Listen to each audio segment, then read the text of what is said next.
ఒక ఇల్లు ఉన్నా ఇంకో ఇల్లు కొనుక్కోవడం లేదా స్థలం కొనుక్కోవడం ఇలాంటివన్నీ కలిసి వస్తుంది. షేర్ మార్కెట్ స్పెక్యులేషన్ బాగా కలిసి వస్తుంది.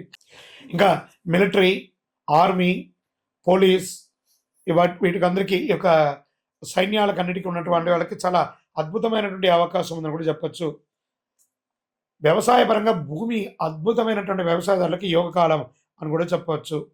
మంచి మార్పులండి వ్యవసాయదారులకి. ఇంకా అనేక మందికి ఉద్యోగంలో ప్రమోషన్స్, చిన్న ఉద్యోగం నుంచి పై ఉద్యోగం వరకు ప్రమోషన్స్ ఎదురు చూస్తున్నటువంటి ఇంక్రిమెంట్స్, ఎదురు చూస్తున్నటువంటి ట్రాన్స్ఫర్స్ అన్నీ కలిసి వస్తుంది. పెద్ద మొత్తంలో ఆర్థికంగా లబ్ధి పొందడం, జీవితంలో ఒక్కసారిగా మారిపోతుంది. ఆస్తులు అమ్మడంలో కొనడం ద్వారా కలిసి రావడం. ఏం చేయాలి ఈ డబ్బుని అని అయోమయంలోకి వెళ్ళే ఒక గొప్ప స్థితికి మీరు అవుతారు. పూర్తిగా నెగటివ్స్ తొలగిపోతాయి. ఉద్యోగ, వ్యాపార హోదా అన్నీ చాలా బాగుంటుందండి 2026. కర్కాటక రాశి మిత్రులారా, మీరేదో పూర్వజన్మ సుకృతం చేసుకుంటేనే ఈ 2026 మీకు అంత అదృష్టం కలిసి వస్తుంది. ఇంకోటి, గురుగారు మీరు చెప్పిందని ఇలా జరుగుతుందా అని ప్రశ్నించకండి. మీరు ప్రయత్నం చేయాలి. ప్రయత్నం చేస్తే అన్ని చక్కగా జరుగుతుంది. పాల ఉత్పత్తిదారులకు చాలా బాగుంటుంది. కూరగాయల ఉత్పత్తి చాలా బాగుంటుంది.